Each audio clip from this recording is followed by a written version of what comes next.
Blog Talk Radio. Boa noite, amigos. Estamos aqui começando novamente um Throat Speak. Nós temos uma infinidade aqui de e-mails interessantes, mas eu só queria pedir um favor aos remetentes, que quando me enviarem e-mails, não enviem e-mails compridos, longos, porque daí fica impossível lê-los no ar. São muito interessantes para mim, mas daí eu tenho que fazer algum resumo, uma coisa assim, e vocês perdem a oportunidade de falar ao público com, vamos dizer, as suas próprias palavras. Agora, essa semana me enviaram aqui uma série de coisas muitíssimo interessantes. A mais linda delas é esse caso desse espião italiano Marco Bernardini, que trabalhava para, vamos dizer, um esquema de espionagem a serviço da Telecom Itália. E este sujeito foi preso e fez um acordo lá com a polícia e contou tudo que sabia a respeito de um esquema de corrupção da Telecom Itália. Esse esquema de corrupção incluiu uma verba de 2 milhões de dólares que estava sendo usada no Brasil, tá certo? Porque a Telecom Itália estava disputando a Brasil Telecom com o grupo Opportunity, do banqueiro Daniel Dantas. Eu agora começo a entender por que o Daniel Dantas foi tão demonizado. Porque a Telecom Itália, se disputava a Brasil Telecom com ele, também quem estava disputando era o filho do Lula, o Lulinha. Então, para tirar esse homem do caminho, Daniel Dantas do caminho, fizeram o diabo contra ele, demonizaram o sujeito, o transformaram num verdadeiro monstro. E o detalhe interessante da história é que entre os envolvidos nesse esquema de corrupção estava o então chefe da ABIN, seu Mauro Marcelo. Ora, o caso é escabroso, mas vocês querem saber o que vai acontecer? Não vai acontecer absolutamente nada. Todos eles vão ser premiados pelo mal que fizeram, como sempre tem acontecido. Não vai haver investigação alguma. Outra coisa interessante é que o Francisco José Domingues me manda uma entrevista que saiu na Veja, que eu não havia percebido na Veja, não havia lido na Veja. Essa entrevista do Roberto Abdenur, que era o embaixador aqui nos Estados Unidos. É bom vocês saberem que o Roberto Abdenur tinha fama de ser um sujeito governista, ou pelo menos um homem muitíssimo bem comportado. Ele não tem nada de direitista, de antipetista, nem coisa nenhuma. O fato é o seguinte, ele saiu do cargo acusando o governo, primeiro, de fazer uma espécie de lavagem cerebral em todo o corpo diplomático. Ele diz que o governo promove uma uniformização ideológica dos diplomatas, uma coisa que diz ele não aconteceu nem mesmo no tempo da ditadura. No tempo da ditadura o governo naturalmente determinava os rumos da política externa e esperava que os diplomatas agissem em conformidade, mas não os doutrinava, não os forçava, vamos dizer, a alinhar-se pessoalmente com a política do governo. Desde que o sujeito representasse o Brasil de acordo com aquilo que tinha sido determinado, está tudo bem. Mas agora não, agora você tem que se enquadrar ideologicamente. E daí diz o Roberto Abdenur que os diplomatas brasileiros hoje em dia são promovidos de acordo com a sua afinidade política e ideológica e não por competência. Digo, isso é um escândalo monstruoso, porque é o próprio embaixador brasileiro nos Estados Unidos, aposentado, que está dizendo isso. O sujeito saiu do cargo por causa disso, ele simplesmente não aguentou. E diz que a situação entre ele e o ministro Celso Amorim foi ficando cada vez pior, e chegou uma hora o nego não aguentou, foi embora. Mas isso tá assim mesmo, o Brasil inteiro está virando aqui a escolinha do MST. Se você não disser amém a toda esta porcariada petista, marxista, comunista, você tá roubado. Muito bem. Aqui tem uma outra carta, João Paulo Oque de Freitas. Prezado Olavo, sou professor de História do Ensino Médio do Colégio Suíço Brasileiro de Curitiba. Neste ano de 2007, ministrarei a disciplina de Teoria do Conhecimento, que faz parte do Bacharelado Internacional, Organização Internacional Bacharelado. O programa da disciplina é amplo e não está predeterminado de forma rígida. Gostaria que o senhor indicasse algumas obras referentes à História, Filosofia e Teoria do Conhecimento. Ora, João Paulo, não dá para a gente fazer uma lista de livros aqui. Mas, para o meu gosto, o melhor livro de teoria do conhecimento que alguém já escreveu, chama-se a dialética do conhecimento, Dialectique de la Connaissance, escrito por André Marc, M-A-R-C. André Marc era um padre francês que foi, no meu entender, foi o maior dos pensadores neoescolásticos do século XX, infelizmente eclipsado dentro do conjunto do movimento por figuras muito menores, como aquele ridículo senhor Jacques Maritain, que aí no Brasil exerceu uma influência imensa. O André Marx pode dizer que praticamente só estudiosos e eruditos leram. Isso aí não é um autor para público em geral. Ele escreveu apenas 4 livros, mas esse livro Dialética do Conhecimento, que é em 2 volumes, para mim aquilo é uma verdadeira maravilha, porque ele vai cotejando todos os itens, todos os princípios da teoria do conhecimento escolástico, Santo Tomás de Aquino, com as abordagens mais modernas e científicas. E, olha, leia, não tem outra, não há muito o que dizer do livro, você tem que estudar mesmo. Não é um livro fácil de ler, não é um livro agradável para a leitura do público em geral, mas para quem é do ramo, é uma delícia. Então, a partir disso aí, ele vai te abrir, vamos dizer, uma infinidade de caminhos. Um outro livro que eu também considero indispensável para isso é o clássico do Bernard Lonergan, Insight. Insight pode querer dizer intuição, intelecção. Também é um livro bastante volumoso, né, que estuda o processo pelo qual você intelige alguma coisa. Esse aqui também considero indispensável. Então, eu acho que com esses dois você se vira. São 1000 páginas cada um. Você vai ter aí muito assunto para pensar durante bastante tempo. Muito bem. Vamos lá. Olha, aqui tem uma carta muito interessante do Felipe Cola,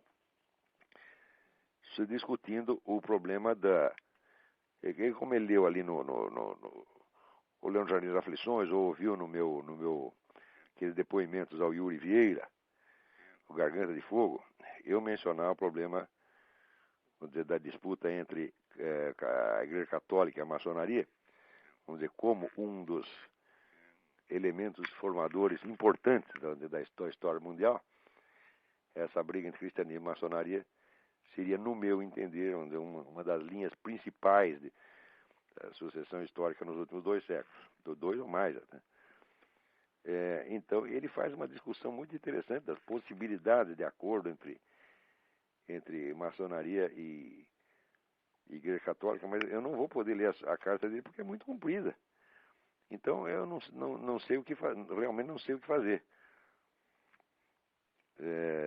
Eu vou responder isso por e-mail, eu não tenho tempo, eu teria que escrever 4, 5 laudas para isso, é impossível.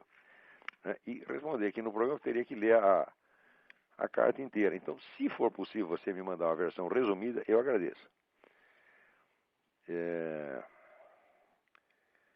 Muito bem, vamos ver o que mais. Também alguém me envia aqui esta matéria da Folha, que diz que os papéis da ditadura somem dos arquivos.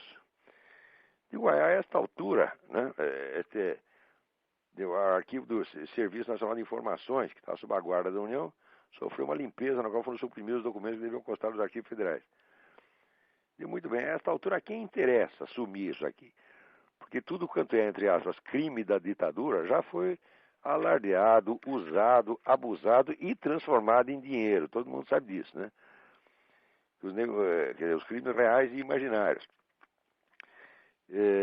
Então, essa altura, a quem interessa assumir isso dessa coisa? É para essa própria cambada esquerdista, né?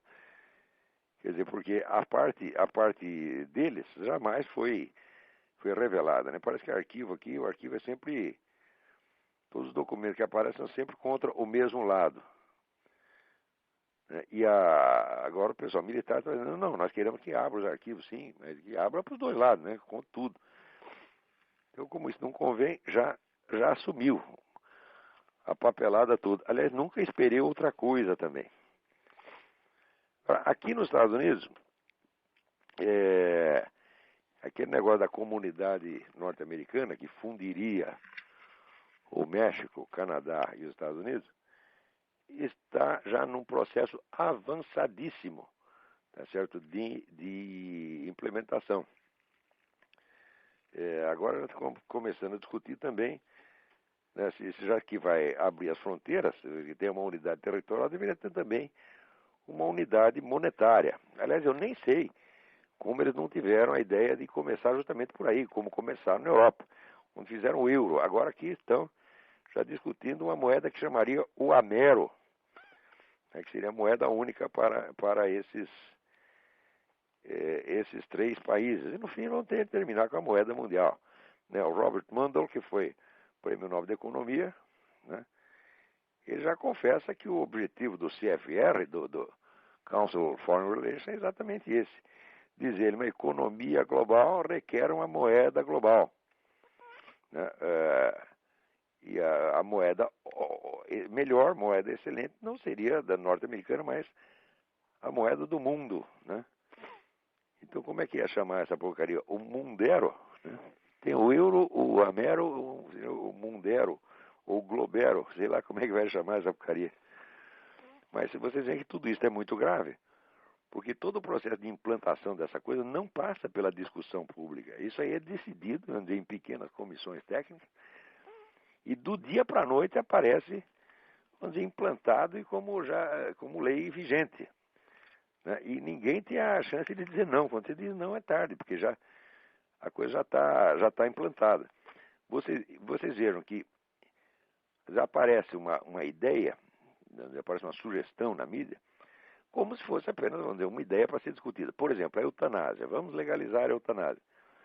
Quando aparece a ideia, 6 meses depois a eutanásia não apenas está legalizada, mas a oposição à eutanásia é perseguida e criminalizada. Você vê que a ONU já faz pressão em cima de vários países. Eu ouvi essa semana, estava pressionando Portugal, porque não tinha legalizado a eutanásia. Então, daqui a pouco você não legalizar a eutanásia, você ser contra a eutanásia, isso era crime. Do mesmo modo, o aborto, o casamento gay, etc, etc. Quer dizer, a população mal começou a receber informação e mal começou a desenvolver alguma opinião a respeito, a desenvolver alguma preferência, e repentinamente aquela coisa não apenas é obrigatória, mas o seu contrário se torna crime. Quer dizer, este é o processo, vamos dizer, legislativo mais tirânico que já existiu na história do mundo, porque não dá tempo de você discutir, você nem sabe de onde apareceu a ideia, e não dá tempo nem de saber que ela já é lei. Quer dizer, antes de você saber que a coisa já é obrigatória, você já está indo para a cadeia porque você é contra. Você vê aqui recentemente a Nicarágua. A Nicarágua tá o pessoal da ONU já se mobilizando para processar o governo da Nicarágua por atentado contra os direitos humanos por ser contra o aborto. Quer dizer, você ser contra o aborto é um crime contra os direitos humanos. Do mesmo modo, casamento gay. Você falou contra, você vai para a cadeia. Já tem muita gente indo para a cadeia por causa disso. Na Europa e até em alguns estados americanos também acontece. Quer dizer, aqui varia porque a legislação é muito diferente de estado para estado. Mas tem alguns estados americanos que você não pode abrir a boca contra o movimento gay, porque já é considerado um direito humano. Né? O casamento gay é um direito humano já proclamado e em pleno vigor, então você não pode ser contra.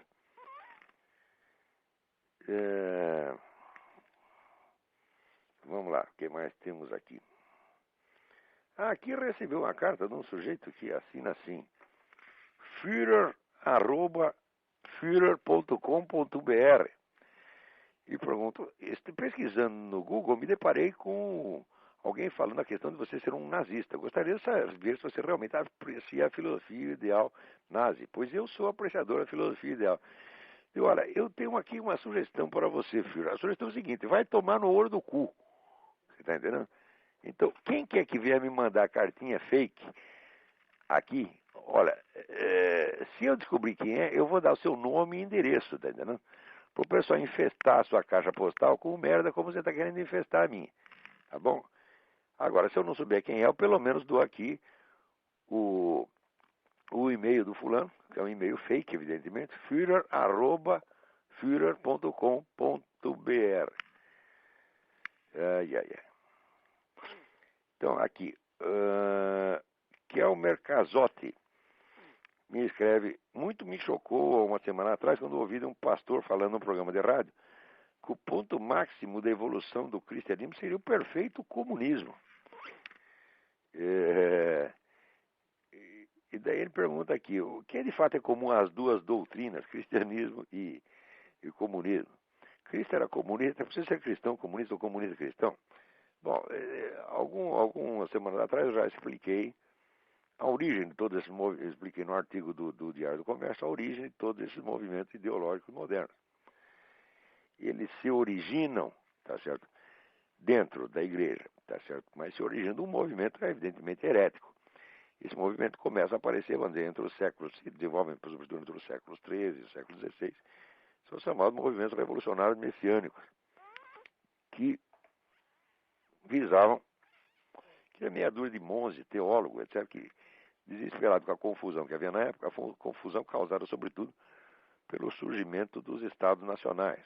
Na medida que cada nação começou a ter ambições imperiais por sua conta, aquilo quebrou a unidade do Império Medieval e criou uma bagunça geral. Dentro dessa bagunça, evidentemente, surge a corrupção, ateísmo, banditismo, etc. Então, meia dúzia de monges, desesperados com isso, decidiram criar uma espécie de nova ordem mundial. Aliás, usaram esse termo. Esse termo foi inventado por João Amos Comênios, que é um educador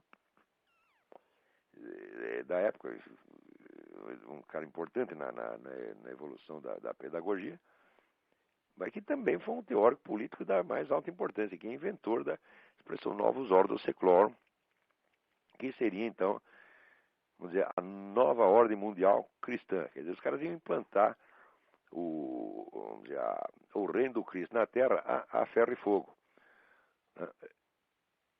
E, com isso, desenvolveram a ideia de um tempo futuro, um tempo histórico futuro, que seria, então, vamos dizer, o reino de Deus na Terra. E, portanto, seria já o efeito do juízo final. Quer dizer, com isto, veja a sutileza do negócio, é que transforma o juízo final. O que é o juízo final na Bíblia? O juízo final é o fim dos tempos históricos. Quer dizer, é a absorção da totalidade dos tempos na eternidade. A eternidade é, vamos dizer, como definia Boécio, é a posse plena e simultânea de todos os seus momentos. É a somatória de todos os momentos transcorridos e transcorríveis, momentos reais e possíveis.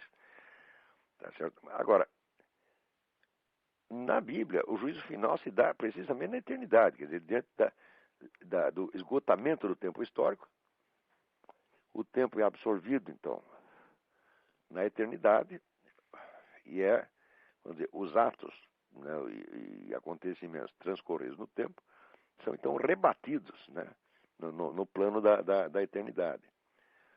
Ora, o que esse pessoal revolucionário messiânico fez foi trocar a ideia de eternidade pela ideia de um tempo futuro perfeito.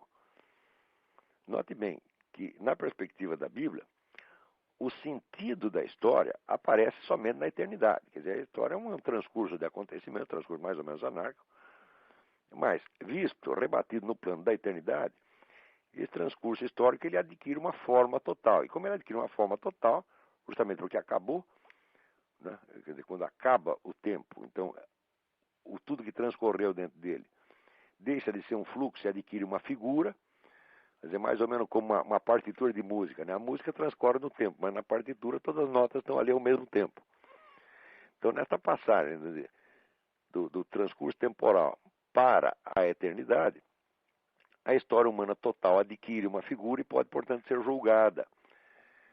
Esses fulanos não entenderam bem isso e fizeram do juízo final um momento futuro do tempo a ser alcançado mediante a ação humana. Quer dizer, pela nossa ação, nós vamos acabar aqui com a bagunça terrestre e instaurar o reino final do Cristo, que durará eternamente. Então, esse momento futuro, né, qualquer momento futuro, você sabe perfeitamente que quando ele chegar, ele não vai ser mais futuro, ele vai ser apenas mais um momento do tempo. Né? Então, o que esses camaradas fizeram foi atribuir a um momento do tempo futuro o prestígio, o valor e a autoridade da eternidade. O que é um erro, simples erro lógico, mas um erro lógico monstruoso. Nenhum momento futuro pode ser um momento eterno. Qualquer momento futuro, quando ele chegar, ele vai passar como todos os momentos. Né? E a coisa mais característica de viver dentro do tempo histórico, como nós vivemos, é de que ninguém conhece o movimento da história na sua totalidade. Você só conhece um pedaço da parte que já transcorreu e você é capaz um pouco de conjecturar o futuro. Então, na medida em que fizeram isso, eles inverteram radicalmente o sentido do juízo final bíblico. Tá certo? Então, em vez do juízo final ser uma passagem à eternidade, ele é um momento do futuro a ser alcançado mediante a construção de uma sociedade perfeita. Isso é a maior perversão que pode existir da doutrina cristã. Porque primeiro atribui a esses mesmos monges e reformadores o papel de Deus, que é de fazer o juízo final. Segundo, ele inverte as relações entre tempo e eternidade, atribuindo a um momento do tempo o prestígio e o valor da eternidade. Então, isso aqui não é uma doutrina cristã, isso é uma doutrina anticristã, tá certo? Que aparece numa certa época e adquire, por força, vamos dizer, da ação política, um poder extraordinário. Esta é a origem de todas as ideologias revolucionárias modernas. Ou seja, a característica das ideologias revolucionárias é desejar alcançar esse momento de perfeição, né, da sociedade, através da construção de uma sociedade ideal, uma sociedade perfeita. Seria alcançar dentro do tempo, mas ao mesmo tempo seria a história, o momento eterno, seria o fim dos tempos, ou o fim da história, como depois disse textualmente o próprio Karl Marx. Confundir isso com o cristianismo foi exatamente o que esses monges fizeram, esses malucos dos séculos XIII e XVI. Isto foi onde a maior perversão que já houve dentro do cristianismo. Isso é uma traição interna, isso é destruição do cristianismo, e não só isso é destruição do cristianismo, isso é destruição da inteligência humana. Porque se você não tem uma visão correta da estrutura do tempo, você está fora da realidade. Você está vivendo, vamos dizer, num tempo hipotético, numa estrutura hipotética, destinada a culminar num momento que magicamente não vai passar mais.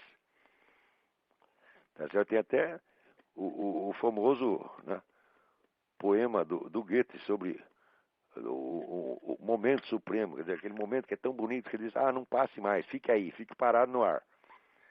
Né? Mais ou menos no poema do Manuel Bandeira, que ele fala do quarto em que ele morava, no apartamento, que ele dizia que iam derrubar o prédio, mas que o quarto dele ia ficar eternamente intacto, suspenso no ar. Então esse momento perpétuo é mais ou menos que nem o apartamento perpétuo do Manuel Bandeira. É uma impossibilidade, pura e simples. É uma mera figura de linguagem.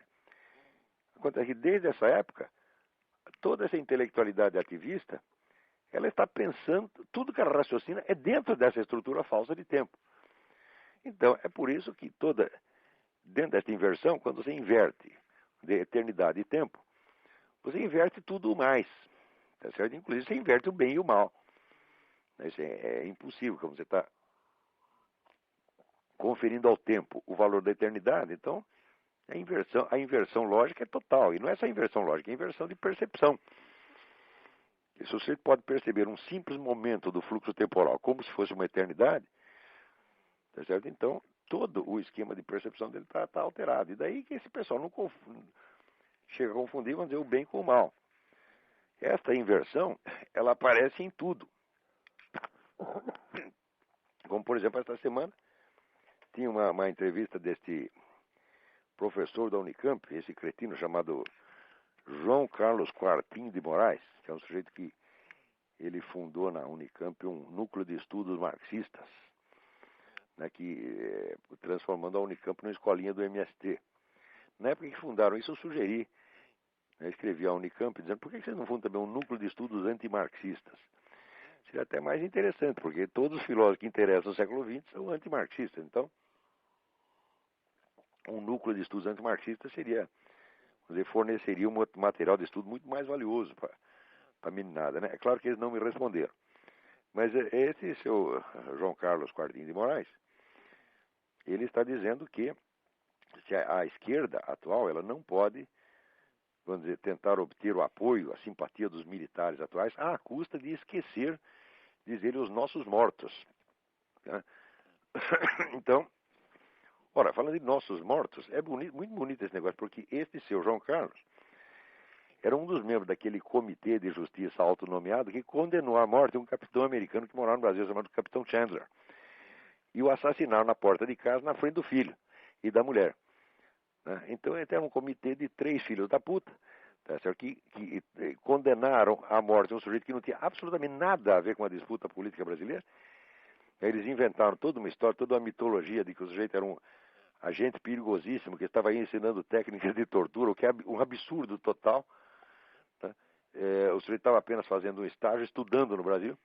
Quer dizer, um cara que confiou na hospitalidade brasileira, foi aí para estudar, e de repente é crivado de bala na porta de casa. Isso é obra de seu Quartinho de Moraes. Esse seu Quartinho de Moraes é um assassino, tá certo? E ser um assassino político a favor do lado politicamente correto, vamos dizer, é a mais alta glória curricular para um universitário brasileiro. E por isso mesmo ele tem a sua importância na Unicamp. Então, quer dizer, um assassino que fica chorando dos nossos mortos e trata o morto do outro lado como se fosse, vamos dizer, um detrito numa lixeira, é evidentemente um sujeito que tem uma vamos dizer, consciência moral completamente torta, distorcida, doente, tá certo? É um sociopata, obviamente, tá certo? E justamente por ser um sociopata, adquire uma importância, vamos dizer, um prestígio universitário fora do comum. Então, é o negro que chora os nossos mortos. Os seus mortos, que se dane, os seus mortos são lixo. Quer dizer que, veja, a condição humana, salvo engano, é uma condição biológica da qual todos nós participamos. Nenhum ser humano pode conferir a condição humana ao outro, tá certo? Mas, na perspectiva desse seu João Carlos Quartinho de Moraes, a condição humana, ela depende da sua posição política. Conforme a sua posição política, você é gente, então você merece ser pranteado e homenageado depois que morreu. Agora, se você está do lado errado, isso não existe. Né? Então só existem os nossos mortos. Os seus mortos são lixo. Isso é uma distorção monstruosa da consciência moral. Essa distorção é comum a uma infinidade de intelectuais ativistas, militantes, são todos eles assim. Né? Todos eles choram vamos dizer, porque desapareceu 376 terroristas brasileiros, eles choram pra caramba. Agora, se Fidel Castro mata 500 mil pessoas no continente inteiro, isso não é para chorar, isso não é nem para ligar, isso é um detalhe de somenos, né? É um detalhe na história, como vamos dizer, como os judeus que morreram na Segunda Guerra eram um detalhe para o tal do senhor Le Pen, que é outro, evidentemente, também um cara de uma perspectiva revolucionária. Esse movimento fascista europeu é também um movimento revolucionário utópico que visa criar uma sociedade que será perfeita no entender deles. Então, a perda da estrutura real do tempo é a perda da noção de realidade e a distorção completa da percepção humana. Então, você dizer que isso é cristianismo, eu digo, bom, é cristianismo no sentido que uma nota falsa de $100 é uma nota de $100. Não deixa de estar escrito $100, ela imita. Né? Só que ela não vale $100, não vale nada. Então, do mesmo modo, esse pretenso cristianismo socialista, quem quer que fale isso com o socialismo cristão, você pode ter certeza que um é um idiota completo, um é um sociopata como esse seu Quartinho de Moraes. Muito bem. Vamos ver aqui. Que Arthur Hens. Quem escreve é Arthur Hens de Fortaleza. Ontem eu estava assistindo o canal de televisão Fox News quando vi uma notícia que achei interessante comentar. A notícia tratava da questão de enquadrar a obesidade infantil no rol dos abusos de criança. É isto mesmo, é o Fat Police. Você tome cuidado, porque daqui a algum tempo, se o seu filho for gordo, você vai pra cana. Tá certo? Eu mesmo comentei num artigo umas semanas atrás, da lista de produtos que na Inglaterra já é proibido anunciar na televisão, como por exemplo ketchup, mostarda, né,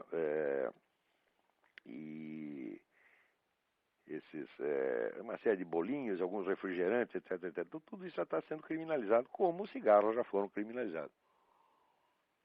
Agora, ao mesmo tempo, você veja que coisa interessantíssima.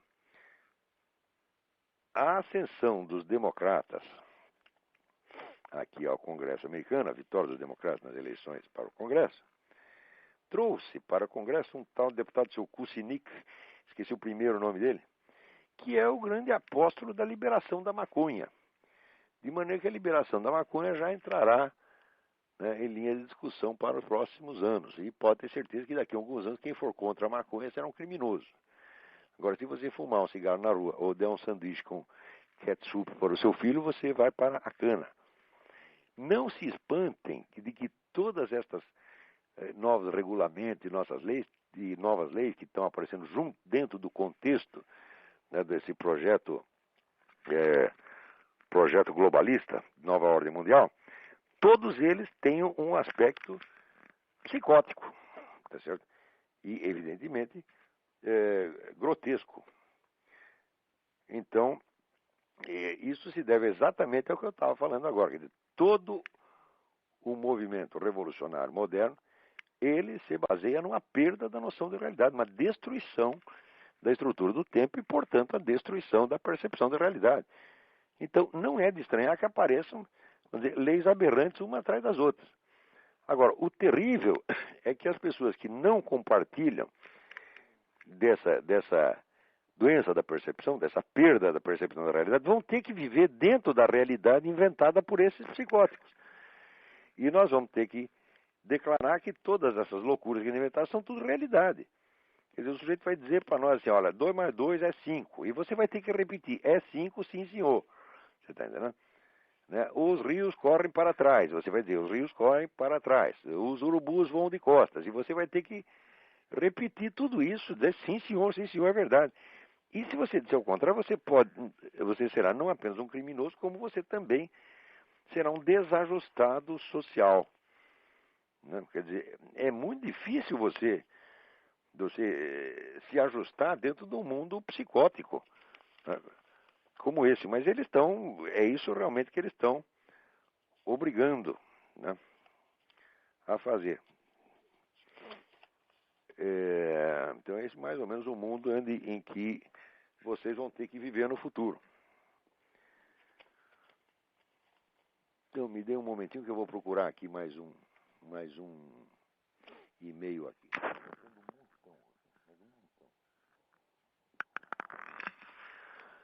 Aqui um Marcos Vinícius Monteiro andou estudando lá a minha teoria dos 4 discursos e pergunta se existe realmente uma analogia entre os 4 discursos, o discurso poético, retórico, dialético e lógico, uma analogia entre os 4 discursos e os 4 elementos, tais como compreendidos na cosmologia antiga e medieval. Existe sim, quer dizer, isso não é apenas uma analogia, uma curiosidade. Eu até cheguei a escrever todo um capítulo explicando isso, mas não houve tempo de colocá-lo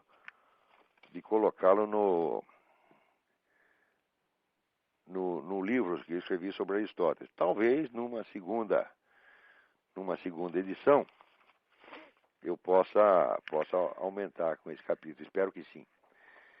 Agora aqui o Márcio Humberto Bragalha me escreve aqui. Inicialmente agradeço a iniciativa do Talk Show, está excelente, muito obrigado. Sou juiz de Santa Catarina, leitor assíduo do seu site desde 1999. E ele faz aqui um comentário sobre as tareas dos conceitos jurídicos indeterminados, que eu mencionei no último programa. Diz ele, essas indeterminações, as expressões sem significado constante, se empilham umas sobre as outras no ordenamento jurídico brasileiro. Muitas vezes, quando preciso sentenciar, aplicando a lei ao caso concreto, me deparo com indeterminações das mais vagas, das mais abstratas, que, propositado involuntariamente, oferece ao intérprete de algo que deveria ser ao máximo possível objetivo e previsível, um nível altíssimo de subjetividade. Em resumo, dá para decidir do jeito que se quer. Bom, a ideia é exatamente essa, quer dizer, quanto mais Eu já expliquei, conceito indeterminado não existe. O que existe é termo com significação indeterminada. Porque isso é uma coisa, é um conceito. Conceitualizar é determinar, né? Conceito vem do latim concepio, quer dizer, con quer dizer junto e cepio quer dizer pegar, agarrar. E então, o que significa o conceito vamos dizer, uma estrutura verbal que lhe permite, ao mesmo tempo, vamos dizer, agarrar uma ideia que está dentro da sua mente e você agarrar também o objeto, a referência objetiva dele, né, no mundo, no mundo exterior, no mundo objetivo. Então, falar em conceito indeterminado é quadrado redondo. É pior que o quadrado redondo, na verdade, né? Porque seria o quadrado não quadrado. Mas na hora que inventaram esse negócio, quer dizer, onde a própria expressão já é errada, e a ideia mais ainda, inventaram de propósito, para tornar, vamos dizer, toda a lei um conjunto de mecanismos que estejam à mercê das pressões políticas e das decisões arbitrárias dos grupos de poder, mas que elas possam, vamos dizer, fazer da lei o que elas quiserem. Isso aí vamos dizer, uma das muitas técnicas de guerra cultural. Isso é a inspiração longínqua disso é o próprio Antônio Gramsci, onde você vai derrubar todo o edifício das leis sem mudar lei nenhuma, você simplesmente esvazia ela de conteúdo, daqui a pouco você põe um conteúdo inverso. Assim, tudo que era proibido se torna obrigatório, tudo que era obrigatório se torna proibido, sem que você precise mudar a letra de uma única lei. É para isso que serve essa ideia idiota dos conceitos indeterminados, né? Analisando o problema, tenha considerado a hipótese de que a forma de redação das normas jurídicas positivas é propositadamente assim adotada como instrumento revolucionário adicional. Já que percebo não apenas a maioria dos políticos, mas também a boa parte dos magistrados é de esquerda. Você tem toda a razão, Márcio Humberto. É exatamente isso que acontece. Quer dizer, tudo isso aí é instrumento de empulhação a serviço de um esquema de poder político. Vamos ver se tem alguém aí. Tem alguém na... Ah, bom, não tem ninguém na fila para falar.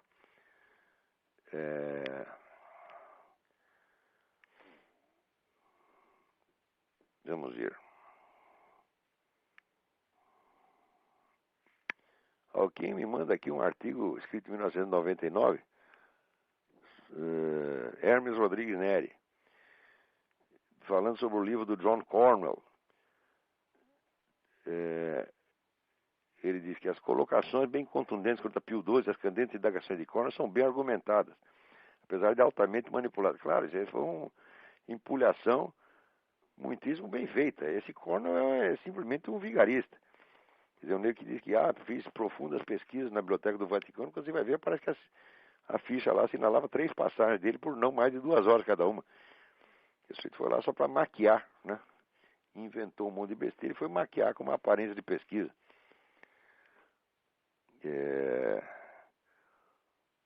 Vamos ver. Muito bem. O que mais que nós temos aqui?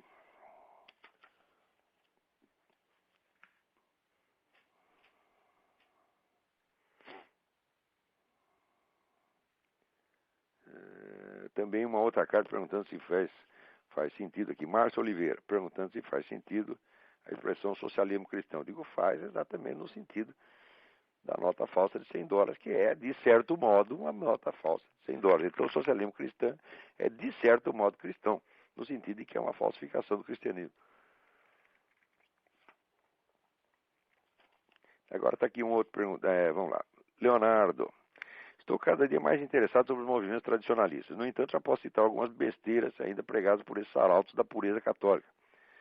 Desde já digo que sou um conservador, tenho um profundo respeito à tradição da doutrina da Igreja, que tomei como minha, independentemente do Concílio Vaticano II. Mas como não aceitar o ecumenismo, a união entre os cristãos para um diálogo e entendimento, buscando o que mais une que o desune? Bom, aí é o seguinte, de fato eu vejo que muitos desses grupos tradicionalistas, eles têm, até por uma questão reativa, quer dizer, até pelo escândalo que sofreram durante o Concílio Vaticano II, eles às vezes se apegam a uma noção um pouco tacanha, tá certo? Do que seja a doutrina e vamos dizer, ficam imbuídos no sacrossanto horror, por exemplo, ao protestantismo, a Igreja Ortodoxa, etc, etc. É claro que estão, vamos dizer, errados nisso, tá certo? Mas eu acho que o valor que tem esses grupos, na verdade, chamar esse grupo de tradicionalista é errado. Tradicionalismo é mais um termo geral que se aplica, vamos dizer, aos discípulos de René Guénon, Fritjof Schuon, etc, etc. Esse outro grupo especificamente católico, mais certo seria chamá-lo de católico pré-conciliar, uma coisa assim. Note bem que o grupo ligado ao Monsenhor Lefebvre, né, eu conheci algumas dessas pessoas, tenho o máximo respeito por elas, eu não posso acompanhá-las em todos os seus julgamentos, mas eu acho que essas pessoas eram o que havia de melhor na Igreja Católica e justamente esses foram jogados fora. Né? Não sei se você sabe, mas esse pessoal, por exemplo, da Teologia da Libertação, que é o pessoal que propunha a inversão do cristianismo, nenhum foi jamais excomungado. No máximo, se pediu lá ao Leonardo Boff, então, o que eles chamam silêncio obsequioso, quer dizer, você fica quietinho durante um tempo, depois você volta a falar aquela besteirada toda. Né? O silêncio obsequioso foi exatamente o que se pediu ao Galileu. Ó, você fica quieto durante 3 meses, depois volta a falar tudo do mesmo jeito. Agora, o pessoal conservador, pré-conciliar, esses foram excomungados mesmo. O Dom Castro Maia foi excomungado, o Marcelo Lefebvre foi excomungado. Mas isso foi excomungado por quem? Foi excomungado por gente que já estava auto-excomungada pelo Pacto de Metz. Então, essa comunhão não vale absolutamente nada. Então, no Rio de Janeiro havia um grupo tradicionalista criado, tradicionalista conservador, pré-conciliar, criado pelo Gustavo Corsão. E depois que foi continuado por um amigo meu, o Dr. Júlio Flechman. O Dr. Júlio Flechman era um judeu que se converteu ao catolicismo por influência do seu amigo Gustavo Corsão, e que quando morreu o Corsão, ele que ficou com, vamos dizer, com o encargo de continuar a liderança desse grupo pré-conciliar. O Dr. Júlio foi uma das melhores pessoas que eu conheci na minha vida, tá certo? Era um homem de uma honestidade e de uma coragem, de uma sinceridade a toda prova, tá certo? Um homem, vamos dizer, fiel não só à igreja que ele escolheu, como também à memória do seu mestre Gustavo Corsão. E agora só agora fiquei sabendo que o Dr. Júlio morreu recentemente.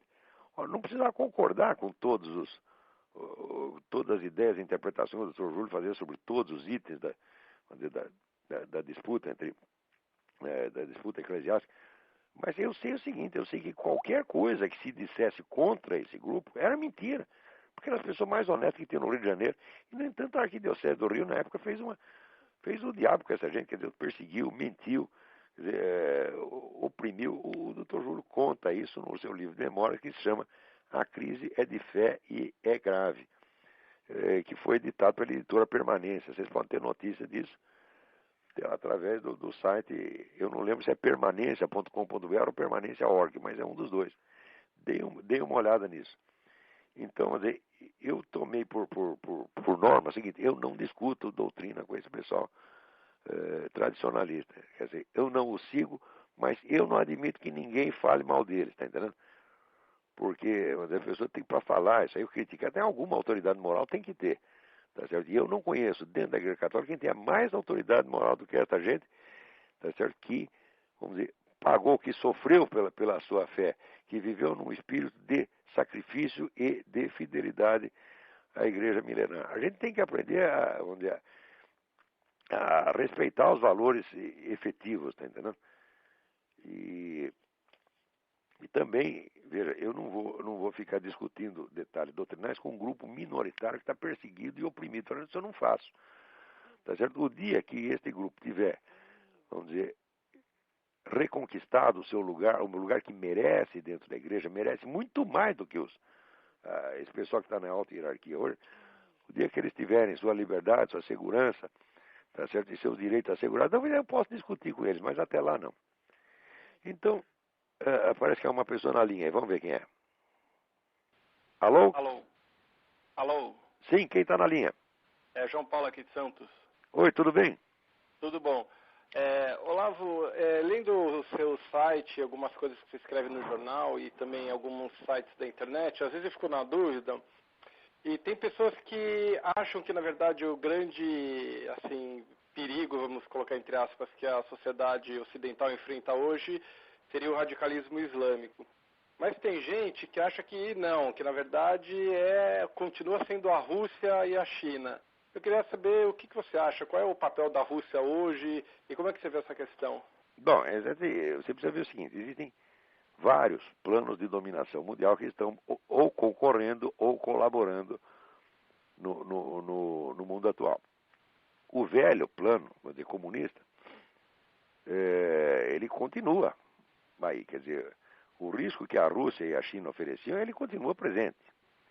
Mas ele está concorrendo, vamos dizer, com o esquema globalista desse pessoal, vamos dizer, milionários, Rockefeller e Morgan, etc., que são os inventores, vamos dizer, do globalismo neossocialista, que seria o globalismo dos organismos mundiais, né, como ONU, Unesco, etc., etc.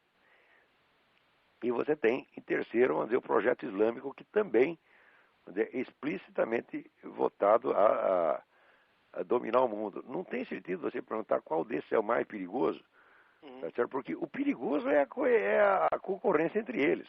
Quer dizer, quer eles concorram, quer colaborem, são planos de dominação mundial. Veja, existir um plano de dominação mundial já é um absurdo. Tá? Porque você veja, por exemplo, se você pegar 2 milênios de história da Igreja Católica, a Igreja Católica jamais quis dominar o mundo. Quer dizer, a base do Império Medieval era o reconhecimento da diferença entre a autoridade espiritual e o poder temporal. Sim. Quer dizer, o poder temporal é que podia se organizar, então, internacionalmente, nacionalmente, do jeito que ele bem entendesse. Certo. Claro que a igreja queria espalhar a sua influência por todo mundo, mas isso espalhar a influência por todo mundo é uma coisa, dominar, quer dizer, espalhar a influência por todo mundo é simplesmente obedecer a ordem do Cristo, ir por toda parte e fazer prosélitos. Isso a igreja fez. Mas ela jamais quis criar um sistema político mundial que ela estivesse no topo. E hoje em dia, ter um esquema de dominação mundial parece que é vamos dizer, uma banalidade, todo mundo quer. Daqui a pouco eu vou inventar o meu plano de dominação mundial também. E como é que você vê o Vladimir Putin, o futuro da Rússia? Olha, eu acho que qualquer país que tenha passado pelo comunismo, eu acho que não se recupera mais. Eu acho que a Rússia hoje é uma extensão da máfia. Eles falam governo russo e máfia russa é exatamente a mesma coisa. Eu sugiro que você leia o livro da Claire Sterling, que era uma repórter do Seleções do Reader's Digest, uma excelente repórter, que foi a mulher que descobriu a trama da KGB para assassinar o Papa. Ela escreveu esse livro chamado Thieves' World, o Mundo dos Ladrões, em que ela mostra, vamos dizer que já na primeira metade da década de 90, vamos dizer, as várias máfias locais que tem no mundo, máfia italiana, máfia chinesa, etc., já tinham sido todas unificadas sob o comando da máfia russa. Certo. Então, a partir desse momento, acabou as guerras de máfia, não sei se você percebeu. Certo. Não tem mais guerra de máfia, agora é tudo irmãozinho. E quem manda, vamos dizer, é a máfia russa. Isso é o próprio governo russo, porque era o esquema da própria KGB. Ou seja, a economia soviética, ela se constituía assim, de metade de economia estatal e metade de economia capitalista subterrânea, subjugada, vamos dizer, e controlada controlada ilegalmente, controlada pelo terror, tá certo? Pelo pessoal da KGB. Tá certo? E o banditismo russo, também não havia banditismo avulso. Tudo, qualquer banditismo na Rússia estava sob comando da KGB. O pessoal, às vezes, não mede. Fala KGB como quem fala CIA ou quem fala M16, não é nada disso. A KGB foi a maior organização de qualquer tipo que já existiu na história humana. A KGB controlava todos os aspectos da vida social russa. Então ela também era dona das máfias. Quando acabou o comunismo, entre aspas, não fez diferença nenhuma, porque os caras que estavam no poder são os mesmos que estão até hoje.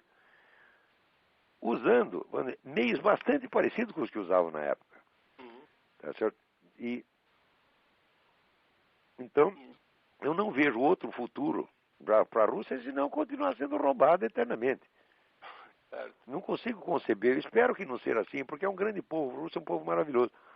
Né? Eu espero que haja uma luz no fim do túnel, que a Rússia ainda possa ter alguns dias vamos dizer, de paz, de liberdade, mas eu não sei como. Deus talvez saiba, mas eu não sei. Tá, joia. Tá bom? Tá bom, muito obrigado. Obrigado, eu. Tem mais alguém na linha aí? Então, vamos encerrando o programa, que já Já completamos o nosso tempo. Muito obrigado a todos e até semana que vem.